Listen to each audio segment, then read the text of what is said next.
pessoal do Veículos de Velocidade. A gente já experimentou aqui no canal o Onix Plus, que é a versão sedã do novo Onix. Agora é a vez então da gente experimentar o Onix na versão hatch. E essa incumbência caiu para mim, o que eu fiquei bastante contente. Mas vamos lá, vamos acompanhar esse teste que a gente vai fazer com o Onix hatch. Para a gente começar, é bom que a gente diga que esse carro aqui não lembra em nada o Onix antigo. Ele é um carro totalmente novo, é um carro muito mais moderno, é um carro muito mais refinado e com uma construção nova e que de incomum com o outro tem apenas a marca da Chevrolet e o nome. É um carro totalmente diferente daquele que a gente tinha antes. O visual está de acordo com os novos padrões da Chevrolet no mundo. Na frente, grade dupla com a parte inferior maior para a refrigeração. Na lateral, a linha de cintura é bem definida. O Onix Plus, a versão sedã, ele é um carro um pouco mais comportado do que esse aqui. Esse aqui já é um pouco diferente, ele tem um acerto de câmbio, de motor, de suspensão, um pouco mais aprimorado, ele é um pouco mais direto, ele tem uma suspensão mais dura. E aí por isso a ideia da GM foi justamente separar, assim como separa, por exemplo, o Cruze hatch do Cruze sedã, separar um pouco o comportamento. Nesse aqui a ideia é que o carro fique um pouco mais nervoso, tenha uma reação um pouco mais esportiva. Claro que a gente não está falando de nenhum carro esportivo, mas em comparação com o Onix Plus, a ideia é justamente essa, é a gente ter um comportamento um pouquinho mais apimentado. A gente está experimentando a versão Premier, que é a mais completa da linha e é equipada com um motor 1.0 turbo. Aliás, o Onix nessa atual geração ele só tem um tipo de motor, 1.0. Um com aspiração turbinada e o outro comum, que é o que a gente chama de aspirado. Esse carro ele tem um comportamento muito bom, daqui a pouco mais a gente vai ver a ficha técnica dele, mas ele é um carro que tem uma elasticidade bastante grande, tanto para ele andar de uma forma tranquila na cidade, quanto para ele andar na estrada ou quando a gente precisa retomar. O motor 1.0 de 3 cilindros tem bloco de alumínio, cabeçote com duplo comando de válvulas variável e coletor de escape integrado. A correia dentada é imersa em óleo. A GM afirma que o sistema é mais silencioso que a corrente usada por outras marcas. Todo o conjunto tem gerenciamento eletrônico avançado para otimizar o consumo. É um motor com 116 cavalos, então isso é mais do que suficiente para um carro desse porte. Agora a gente está pegando um trecho aqui da Freeway e eu vou poder conversar um pouco mais sobre o comportamento dinâmico do novo Onix. Ele tem uma suspensão dianteira independente e atrás a suspensão é um eixo de torção, então é uma suspensão dependente. Mas o comportamento do carro em conjunto com essas rodas de 16 polegadas que ele tem nessa versão Premier, ele faz com que o carro seja no limite. Ele não é nem muito macio, não tem uma suspensão mole demais como alguns Chevrolets antigos tinham, e também não é duro demais, ele é na medida certa. O que acontece com esse carro aqui? Eu, que estava acostumado com aqueles Chevrolets um pouco mais antigos, que privilegiavam muito o conforto, sempre tinham uma suspensão mais macia, até me surpreendi com esse carro, porque ele é bem firme e responde super bem no que diz respeito à suspensão. Ele não inclina demais, ele não é duro demais, ele é exatamente o que precisa, o suficiente. Entre os itens de segurança estão airbags frontais e laterais, controle de estabilidade e 17% mais aços de alta resistência nos componentes da estrutura do carro. O eixo traseiro, por exemplo, está 4 vezes mais rígido, o que favorece a dirigibilidade. Esse carro ele é equipado com uma direção elétrica, que é tendência hoje em quase todas as montadoras. Todo mundo está vindo com a direção elétrica porque ela é mais leve que a direção hidráulica e por isso ela contribui com a redução de peso do carro, né? E também faz com que o carro então tenha que carregar menos coisas, né? Em comparação com a direção hidráulica, que era o padrão anterior. O que acontece com uma direção elétrica? Há um motor elétrico acoplado aqui no volante que faz o trabalho difícil. E para mim, só me cabe conduzir o carro de um lado para o outro, como eu vou passar para a faixa da direita agora. Ela é muito mais macia do que uma direção hidráulica convencional e a gente sente isso quando vai fazer uma manobra. O consumo é um dos pontos fortes do novo Onix. A GM afirma que a média fica em 17,7 km por litro. No entanto, durante o nosso teste em rodovia, o computador de bordo chegou a uma média de 20,3 km por litro. Entre os equipamentos dessa versão Premier estão todo o essencial hoje do carro, com uma única exceção que eu vou falar daqui a pouco. Os 4 vidros são elétricos, a trava é elétrica, esse carro ele é equipado com uma chave presencial e eu posso, ao me aproximar do carro, dar um simples toque no botão que ele tem na maçaneta para destrancar as portas, ou seja, eu não preciso tirar a chave do bolso e ficar apertando nesse comando que ele tem aqui, se é que eu vou encontrar a chave, não vou encontrar agora, mas eu não preciso então tirar a chave do bolso para apertar no comando da chave para que as portas abram. Basta eu me aproximar do carro e apertar na própria maçaneta no botão que ele tem para abrir todas as portas.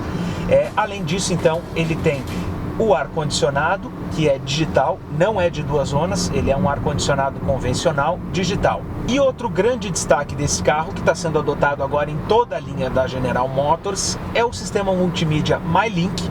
E eu fiz um vídeo especial explicando como é que ele funciona e vocês vão ver agora. É fácil porque tem botões físicos para volume, tá? E também para voltar para o home, avançar e retroceder, tá? O home é essa tela inicial que a gente tem aqui, onde tem a opção do áudio, a conexão aqui com o telefone, por exemplo, né? Se eu tivesse algum telefone com Bluetooth aqui, eu poderia fazer essa conexão. Voltando para o home, tem o Wi-Fi a bordo. Aqui tem o nome da rede, a forma para compartilhar as redes, né? E a gente poder ter a internet a bordo.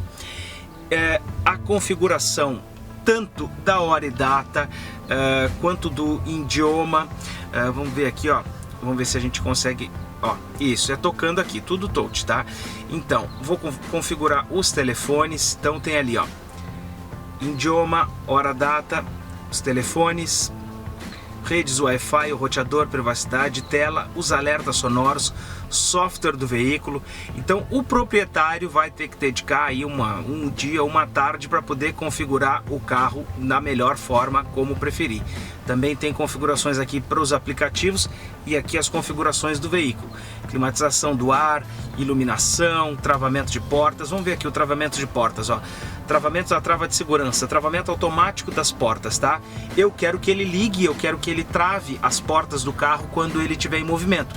Então, quando o carro começar a andar, ele vai trancar. Mas se eu não quiser, eu desligo aqui. Então, essas centrais multimídias que a gente tem hoje, elas estão muito completas e permitem várias coisas. E o principal, ouvir rádio, né? Que é o que a gente tem. A gente tem um bom som, né? Olha só.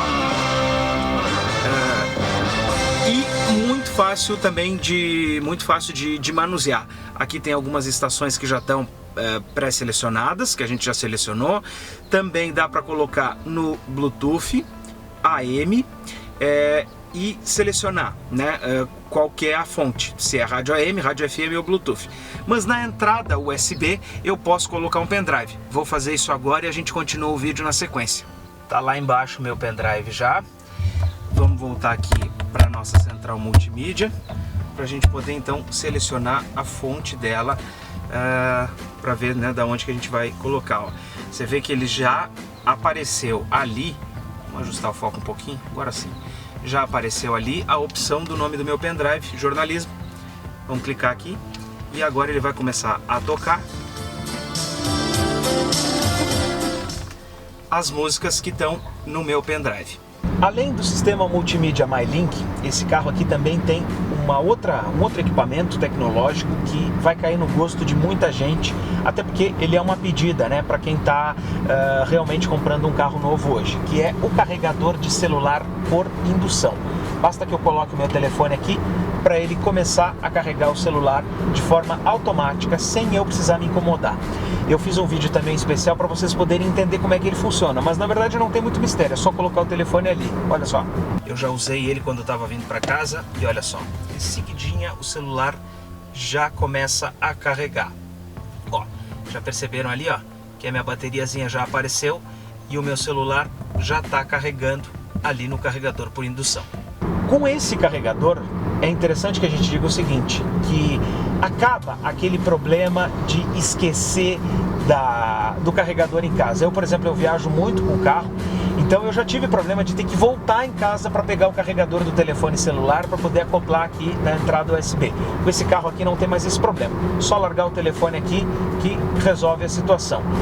E o sistema multimídia MyLink, ele com o USB do seu celular, e aí sim precisa ligar o USB, ele tem conexão com o sistema da Apple, o Apple CarPlay, e também o sistema Android. Então ele pode casar aí com os dois telefones celulares, mas aí não dá só para utilizar com o Bluetooth do telefone celular. Aí precisa ter realmente o cabo para plugar na entrada USB, que, diga-se de passagem, tem uma aqui na frente para o sistema de som e duas aqui atrás para carregar os telefones celulares ou outro equipamento USB que a gente tenha. Além do MyLink, o dono também pode ver informações do carro por um aplicativo no celular. E por falar em celular, até 2 aparelhos podem ser pareados ao mesmo tempo na central. O sistema de iluminação, nessa versão Premier, ele tem a lanterna traseira de neblina, o farol com bloco elíptico e dupla parábola para luz alta e o DRL em LED na parte de baixo do para-choque, só aquele filetezinho. Ele não tem o farol de neblina, mas na versão intermediária, a versão LTZ, ele possui o farol de neblina. Então, no outro vídeo também a gente já comentou isso, né? Por que a Chevrolet não colocou junto com o DRL na parte inferior do para-choque o farol de neblina, já que é uma versão top de linha e que caía bem nesse carro ter o farol de neblina. Mas a gente percebe também que é uma tendência, né, da extinção do farolete, entre aspas, né, como a gente dizia em outros tempos. Os Audi já não tem mais, já estão sendo substituídos o espaço do farol de neblina pelos sensores. Então, infelizmente, né, para quem gosta como eu de usar eles ligados, a gente já vai ficar sem essa opção. Mas quem quiser, no caso do Onix, pode comprar então a versão intermediária e aí sim tem o conjunto mais tradicional de iluminação. Mas o fato é que esse aqui com bloco elíptico possui um farol bem bonito e ele andando com a luz acesa, a gente vai ver nas imagens, fica bem interessante. O encosto de cabeça é fixo aqui no banco, né? Ele não é um encosto que a gente pode levantar, mas ele abraça bem, porque aqui do lado tem um apoio lombar que não deixa o corpo sacudir para um lado ou para o outro. E isso, quando a gente for fazer uma curva, e aqui na frente tem uma e a gente já vai poder experimentar, justamente a gente pode perceber o quanto é importante ter um banco assim. Agora, quando eu peguei o carro, o assento estava bem para baixo. E quem gosta de dirigir numa posição mais esportiva, encontra então no Onix Plus uma boa comodidade. É um bom carro. Quem curte, né, aquela pegada de dirigir com, né, mais no chão, está bem assentado aqui. Não é o meu caso.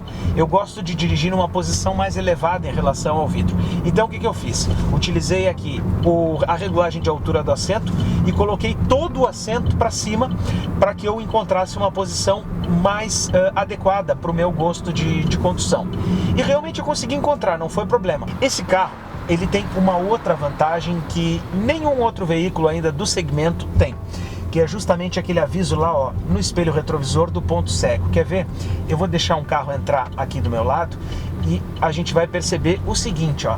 Quando tiver algum carro e eu fizer a menção de ir para a esquerda, ó, tá vendo? Tá piscando, ó. Esse é o aviso de ponto cego. Ele não é um sinal sonoro, mas ele é um aviso justamente no espelho retrovisor para onde a gente vai olhar, e quando ele estiver piscando é sinal de que tem um carro aqui do lado ou alguma coisa, algum objeto no nosso ponto cego. Isso é bastante útil e está disponível, claro, ainda na versão mais completa, né? Não vem desde os Onix,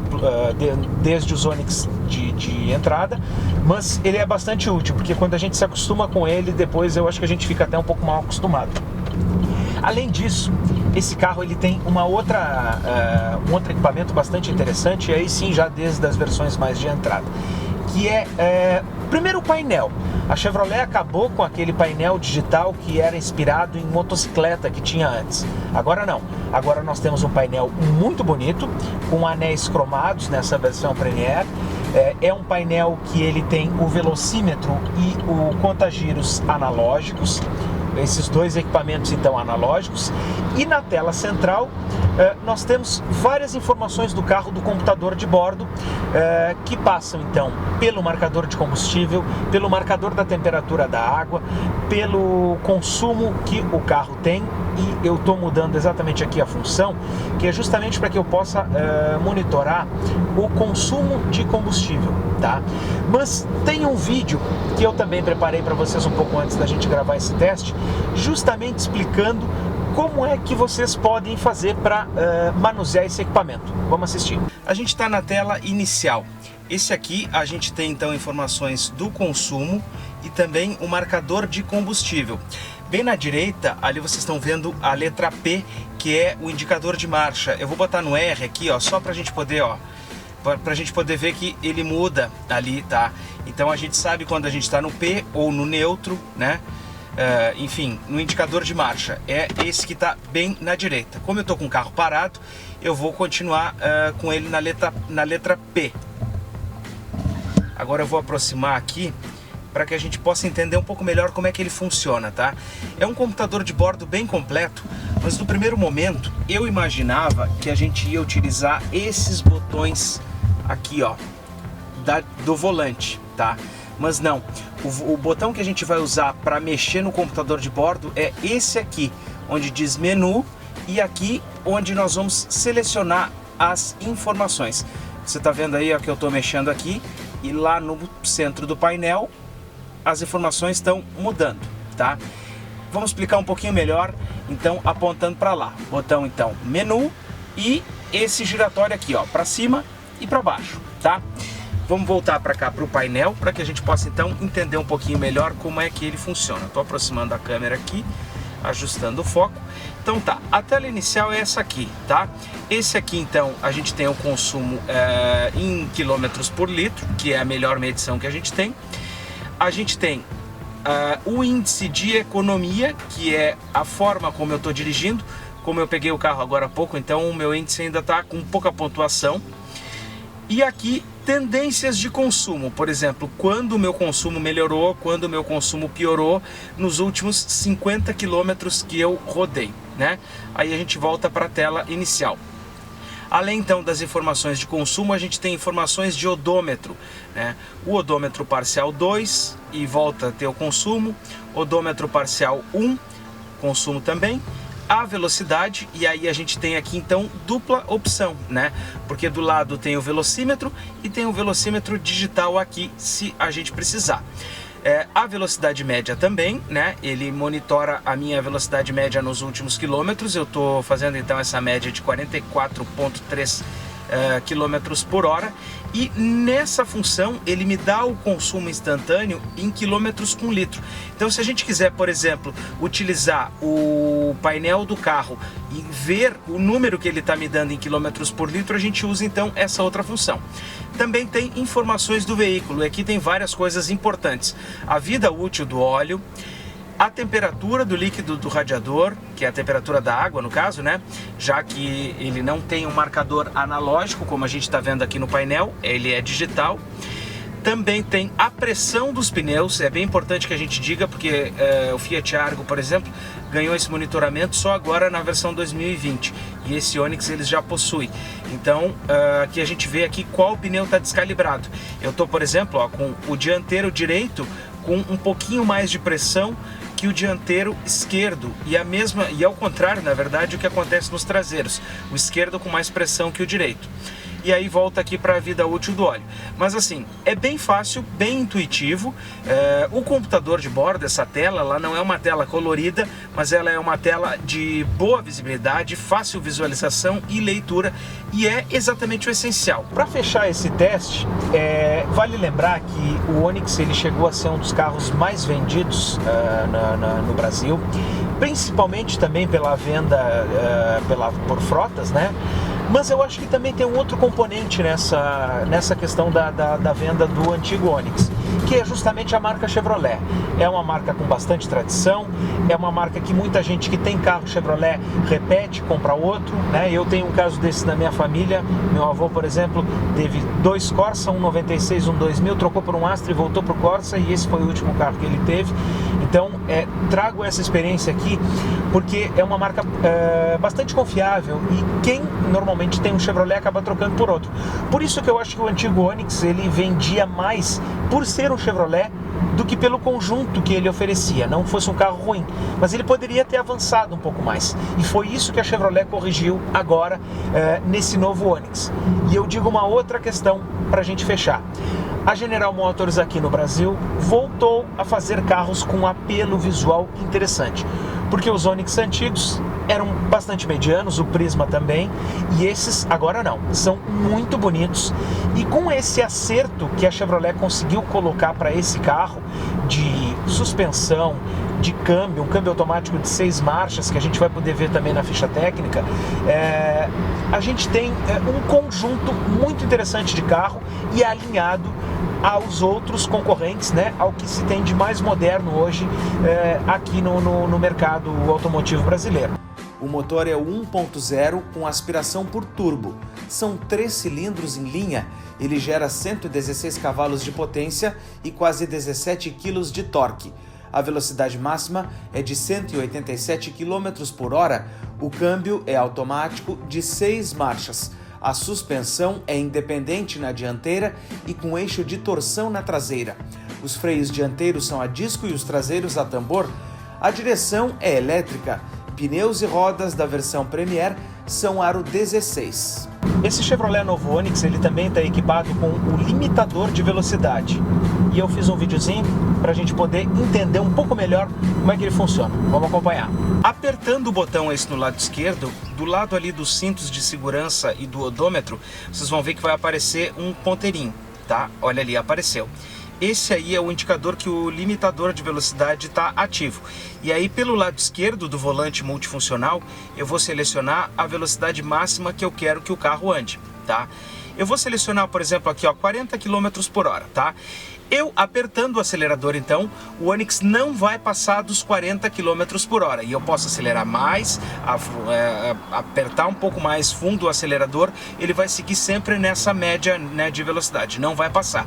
Isso é bom para a gente não exceder limite, principalmente em rodovia com radar e até mesmo dentro da cidade, em cidade que a gente não conhece. Mas andando com o Onix eu percebi uma coisa bastante interessante.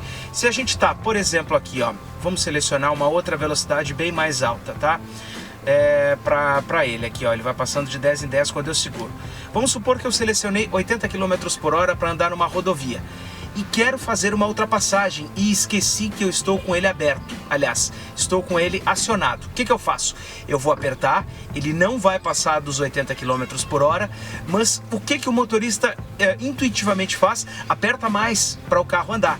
E aí, quando você aperta fundo, até colar o acelerador no fundo, o carro anda e aí ele ultrapassa o limite que você pré-estabeleceu e surge um sinal sonoro, né? Um sino dentro do carro que soa 3, 4 vezes até que você então tire o pé. Mas o que ele faz? Ele permite que você então exceda o limite de velocidade pré-programado se você tem uma emergência, quer fazer, por exemplo, uma ultrapassagem e não passa por nenhum apuro. É isso aí, pessoal. Não esqueçam de curtir o nosso canal lá no YouTube, Veículos, aquele e-comercial, Velocidade, Veículos e Velocidade. Curtam o nosso canal, acompanhem nossos vídeos e tem muito material lá, inclusive com os testes que o Celso Ferlauto fez para vocês. No meu caso, eu fico por aqui. Tchau!